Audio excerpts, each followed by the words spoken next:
আসসালামু আলাইকুম, welcome back to RG kitchen video. আমি রাহেলা আহমেদ সিলেট থেকে। যে যেখান থেকে আমার এই ভিডিওটি দেখছেন তাদেরকে জানাই অসংখ্য ধন্যবাদ। আমার আজকের সহজ রেসিপিতে থাকছে চিকেন সসেস। আশা করি এই রেসিপি নতুনদের জন্য অনেক উপকারী হবে, এমনকি যাদের চিকেন সসেস পারফেক্ট হয় না তারাও কিন্তু অনেক উপকৃত হবেন। তাহলে চলুন আমার রেসিপিটি শুরু করা যাক।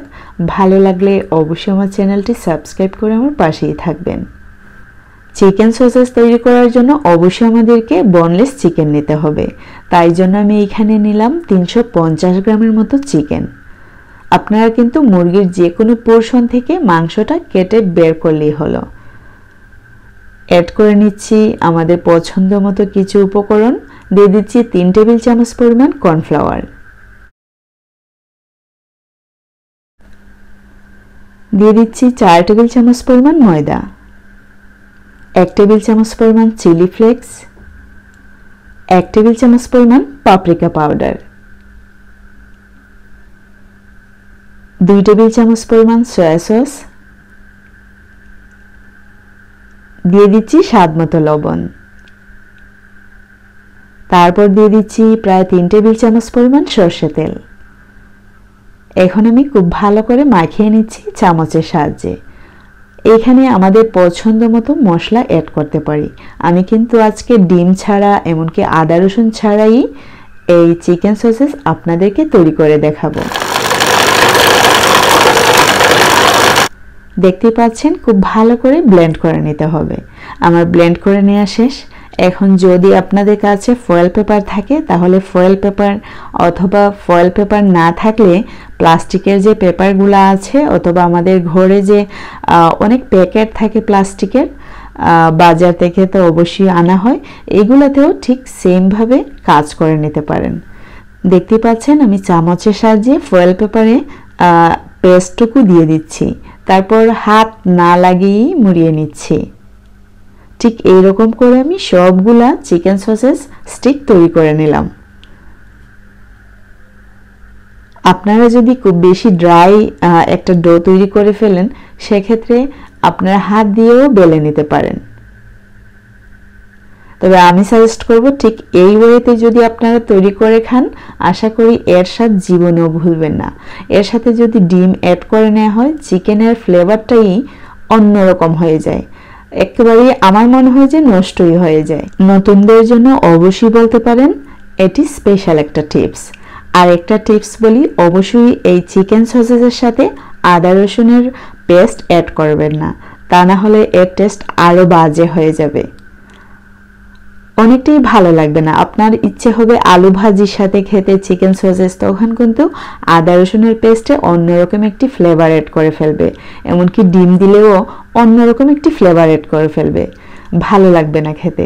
দেখতে পাচ্ছেন আমি ফুটন্ত গরম পানি আগেই ফুটিয়ে রেখেছিলাম, তারপর চিকেন সসেসের স্টিকটা দিয়ে দিলাম। ঠিক 15 মিনিটের মতো রান্না করতে হবে। ঘড়ি ধরে 15 মিনিট রান্না করার পর আমরা নামিয়ে নেব। দেখতে পাচ্ছেন এই অবস্থায় অবশ্যই মিডিয়াম টু লো ফ্লেমে রেখে জাল করে নিতে হবে। খুব বেশি হাই ফ্লেম করলে কিন্তু একেবারে পানিটা শুকিয়ে যাবে। তাই জন্য বলছি অবশ্যই কাছে থেকে রান্না করতে হবে এবং চুলার আগুন লো ফ্লেমে রেখে দিতে হবে। 15 মিনিট পর আমি স্টিকগুলো তুলে নিচ্ছি। দেখতেই পাচ্ছেন। এখন আমরা ওয়েট করছি ঠান্ডা হওয়া পর্যন্ত। ঠান্ডা হওয়ার প্রায় 30 মিনিট পর আমরা ফয়েল পেপার খুলে নিচ্ছি। আমি অলরেডি একটি খুলে ফেলেছি, দেখতেই পাচ্ছেন।